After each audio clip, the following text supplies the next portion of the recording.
네, 안녕하세요. 오늘 3월 벌써 10일입니다. 제 유튜브 이제 몇 번을 본 친구들이나 많은 분들이 저한테 충고를 준 게 있었어요. 그 중에 대표적인 것이 목소리가 좀 작다. 그 다음에는, 자기도 잘 모르는 뭐 우주 같은 얘기 하지 마라. 그리고 남들이 자료를 찾는다든지 더 전문적인 분들이 하는 얘기를 들으면 충분한 것을, 건축가답지 않은 얘기를 자꾸 하니까 어색하다 이런 분도 있었고요. 저 자신도 사실은 반성하는 부분이 많습니다. 또 하나는 확실한 그 어드바이스는 이 세상 사람들이 아무도 모르는 거, 본인만 아는 얘기가 있으면 그걸 해야 그게 재미있든 없든 가치가 있는 거 아니겠느냐. 이런 얘기를 듣고 제가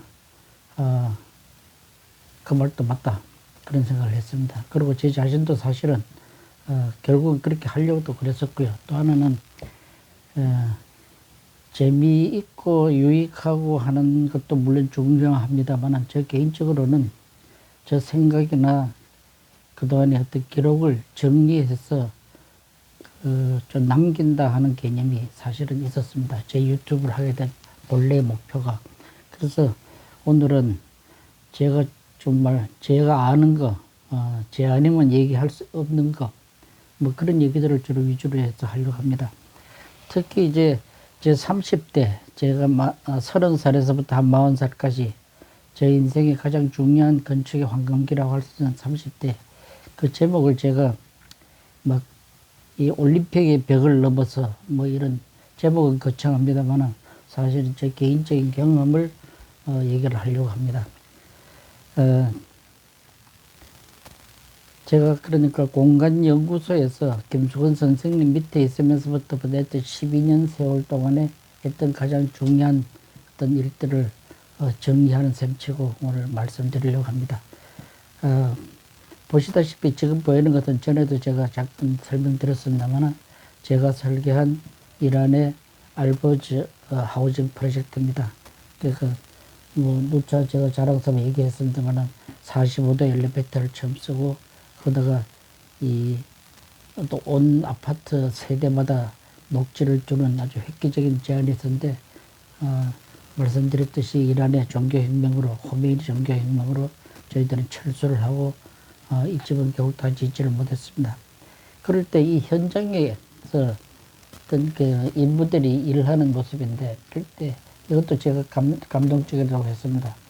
이 현장에 일을 할 때 일하는 사람이 제 동료가 이태리에서 그 박사학위를 따고 공부를 한 이라츠라고 하는 이태리 건축가가 이란 건축가가 자기 와이프가 부인이 로마에서 영어 선생을 하고 있다면서 제가 유럽으로 여행을 간다니까 꼭 가서 좀 만나달라.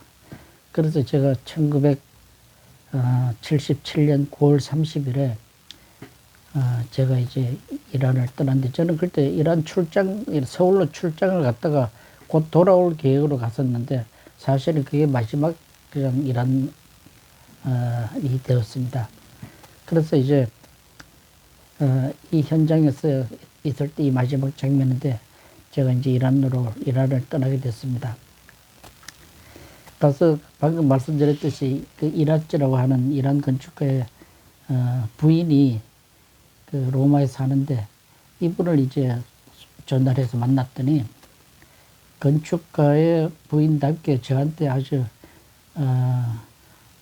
그 로마의 그 주변에 있는 좋은 유적지들을 한 이틀 동안 구경을 잘 시켜줬어요.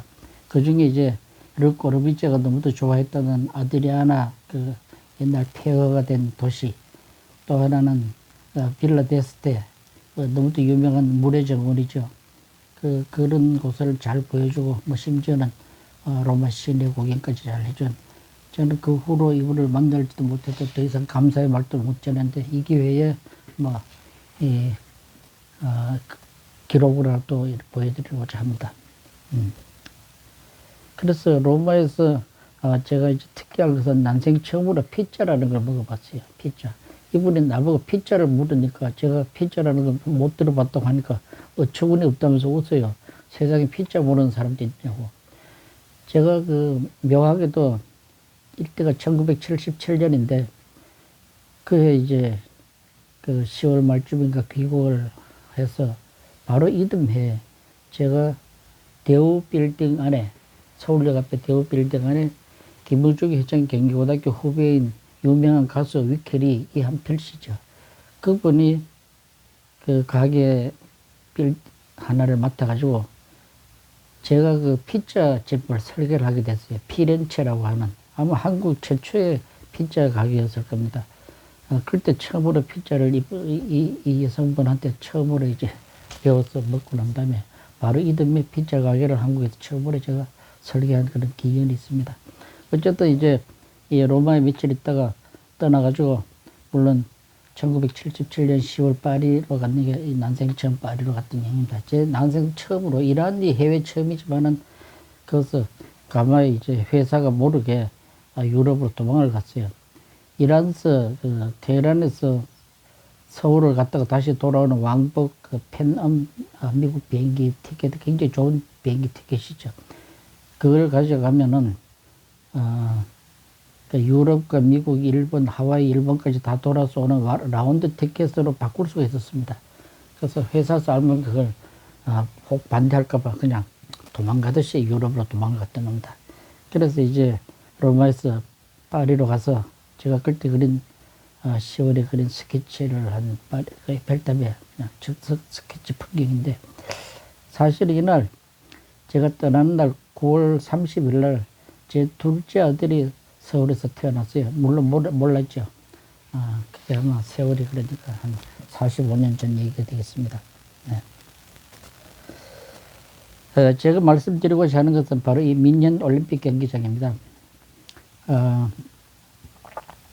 로마에서 파리를 거쳐서 바로 민년으로 갔습니다. 독일. 여러분 아시다시피 이게 제가 갔을 때 1977년이니까 민년 올림픽이 1972년 있었죠. 그러니까 다들 기억하실 거예요. 검은 9월달 테러 사건이 나서 올림픽을 피로 물들였다 할까. 그러나 이 경기장은 이 프라이 오트라고 하는 위대한 건축가가 물론 이제 이분은 구조가죠. 이분이 설계한 이 멤브레인 건축은 쉽게 얘기해서 텐트 건축입니다. 그렇죠? 천으를 입혀서 만든 건축인데 제가 이날 그 민년 그때 10월 2일인가 3일인가 이날 이 경기장에 아침에 가서 저녁에 해질 때까지 종일 하염없이 이 경기장을 제가 보면서 너무도 감동을 받았습니다. 이 프라이 오토 이분은 그야말로 멤브레인 건축의 효시라고 할까? 그러니까 천으로 만드는 건축의 말하자면 최고 대가라고 할 수 있죠. 이분이 몇 해 전에 돌아가셨는데 만 90세가 넘어서 돌아가셨는데 참 묘하게도 돌아가시기 직전에 이 프리츠커상 수상자로 지명이 되었어요. 그런데 상을 받기 전에 돌아가셨는데 그래서 처음으로 프리츠커상은 살아있는 사람한테 주는 상인데 이분은 그 전에 정해졌다는 이유로 돌아가신 다음에 프리츠커상을 받은 아주 위대한 건축가의 한 분입니다. 이 민년 경기장은 그런 의미에서 올림픽 건축의 가장 백미로 지금도 회자되고 있습니다. 보시다시피 이 메인 스타디움, 이걸 보시면은 이게 또 앞에 있는 수영장 그리고 실내 경기장 이런 것이 마치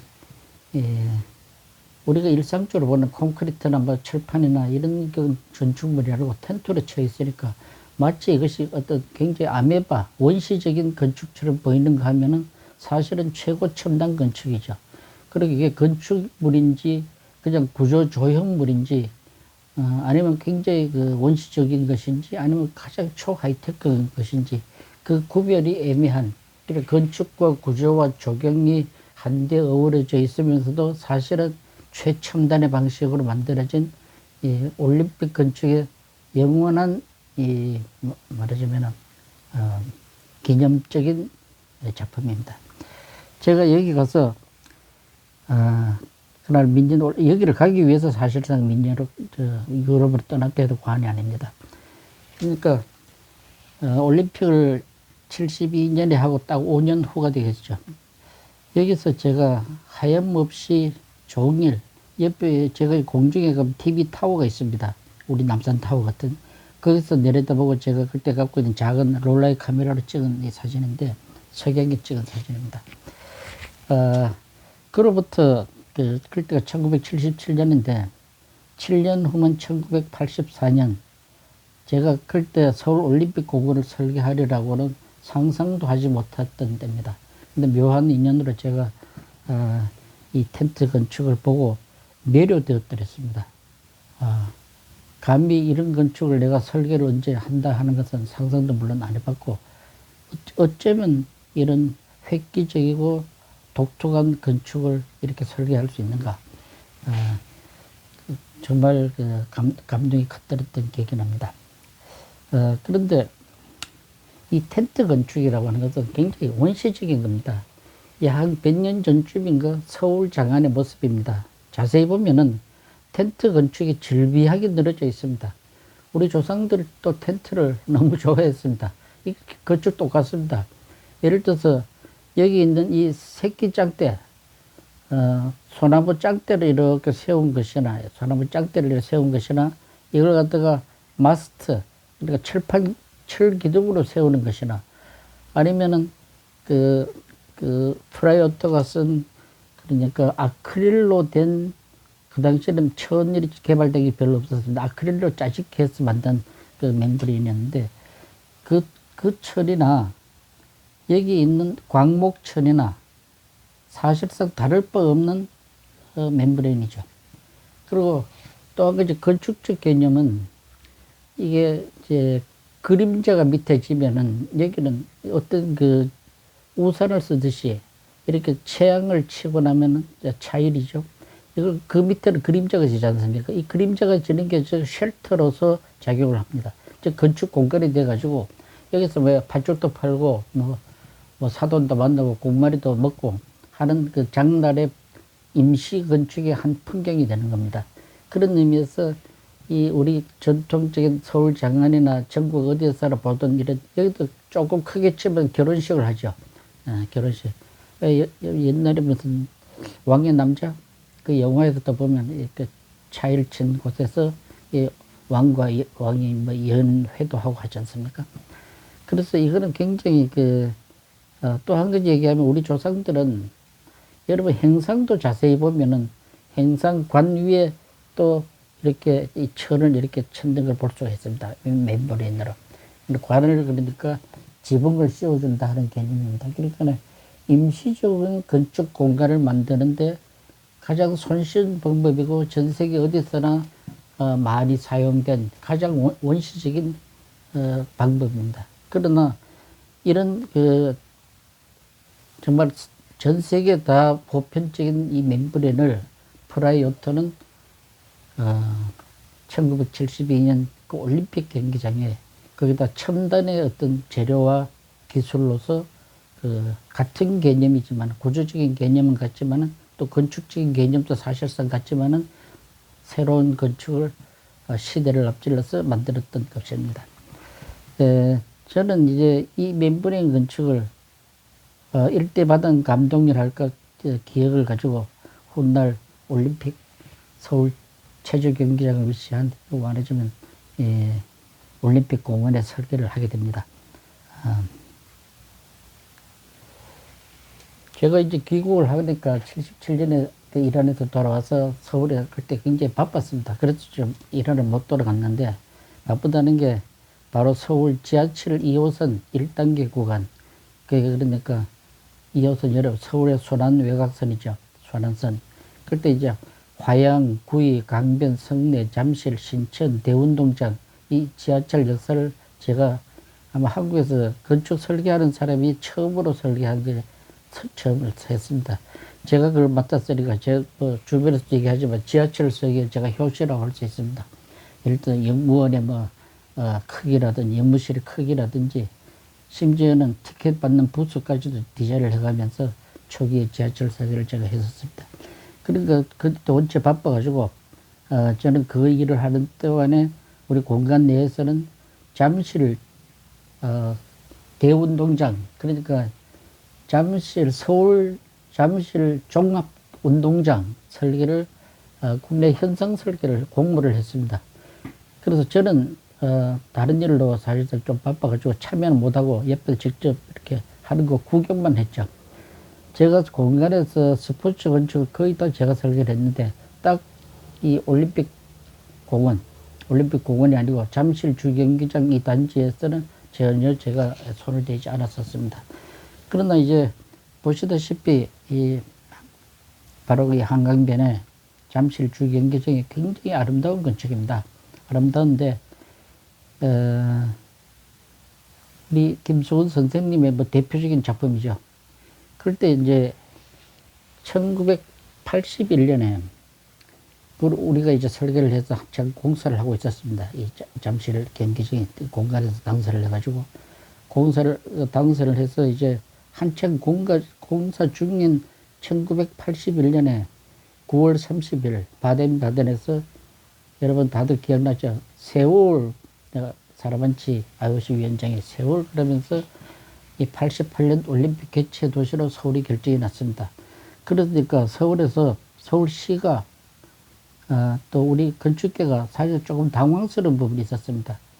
이 잠실 경기장을 막 공사를 한창 하고 있는데 한 7, 8만 관중이 10만 관중이 하지만 서서까지 그렇습니다. 어쨌든 엄청난 규모의 건물을 짓고 있는데 올림픽이 이제 개최 도시가 됐으니까 이거는 그냥 올림픽 건축으로 할 수밖에 없었습니다. 그러나 알려진 바와는 달리 사실은 이게 올림픽을 목표로 설계한 건물이 아닙니다. 본래는 저희들이 그 공간에서 현상 설계를 할 때, 이 지붕이 다 있게 설계를 했지만 예산서적으로는 지붕도 없이 한다고, 공사를 하다가 올림픽 개최 도시가 되니까 서울시가 그럼 올림픽을 씌우자 본래 설계한 대로. 그렇게 해서 이 아름다운 지붕이 생기게 된 겁니다. 근데 이제, 훗날 88년 올림픽을,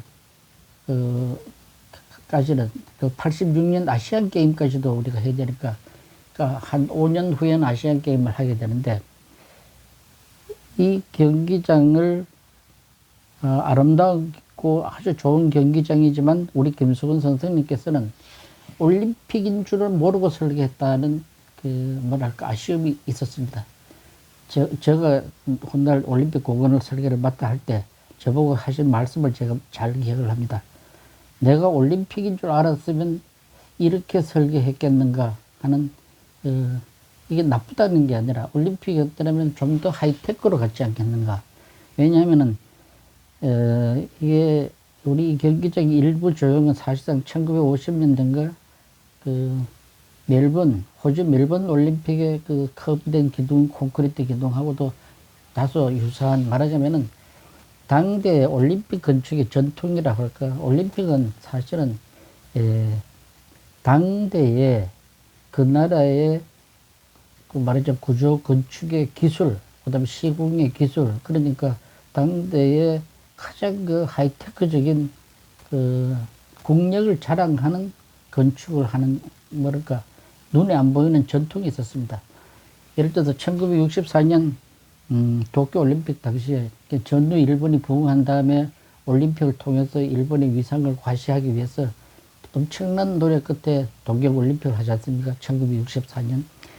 제가 고등학교를 졸업하던 해인데, 그때 만든 그 요요기 경기장, 겐조 단케 선생이 설계하고, 찌보이 같은 구조가가 만든 일본의 용적 기술의 개가다 하는, 어쨌든 간에 그런 일본이 전후에 얼마나 막강한 나라가 됐는지 하는 것을 올림픽으로 과시를 했었어요.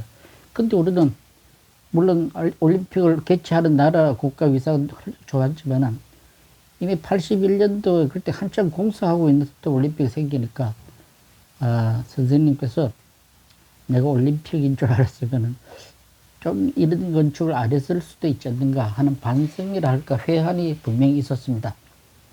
이건 잘 알려지지 않는 얘기나 마찬가지입니다. 사람들이 잠실 주경기장 당연히 올림픽 건축으로만 기억을 하니까 올림픽을 목표로 설계했는 것으로 오해할 수 있는데 전혀 그렇지 않습니다.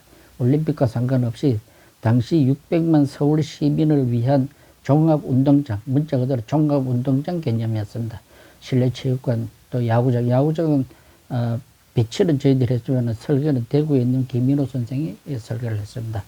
그 나머지는 다 그 공간에서 저희들이 설계를 했었죠. 그래서 이 올림픽을 위해서는 이 잠실 경기장만 갖고는 올림픽을 할 수 없으니까, 그래서 이 둔촌동에 올림픽 공원을 만들게 됩니다. 이 올림픽 공원을 만들게 되기까지 그 과정이랄까, 거기를 이제 제가 끝까지 제가 이제 주도적으로 참여를 했기 때문에, 그 올림픽 공원을 설계할 당시에는 우리 김석훈 선생님께서 그때 저보고 하신 말씀, 이거는 뭐 스승이 제자한테 던진 최고의 훈수라고 할 수 있습니다. 단 한마디, 하이테크로 해. 이 콘크리트 구조물로 만들어 하기에는 시대가 한국의 어떤 기술에 과시하기에는 조금 진부해 보일 수 있다 하는 반성이 우리 김석훈 선생님한테 분명히 있었던 겁니다. 해서 좀 하이테크로 해. 그 말씀에 따라서 저는 이제 하이테크 건축으로 잠실이 아니라 이 둔천동 올림픽 공원을 설계하게 됩니다. 우리 선생님께서 이 잠실 경기장에 올림픽 건축이 아닌 주 경기장에 대한 어떤 회한 때문에 말씀하신 하이테크로 해. 그 말씀에 따라 어떻게 세계 최초의 케이블 돔 구조가 탄생했는지 최저경제적인 얘기입니다. 또 그 올림픽 건축을 통해서 제가 어떻게 세계로 나아가고 특히 미 수교국인 중국에도 진출하게 되는지 그런 얘기들은 계속해서 말씀드리도록 하겠습니다. 감사합니다.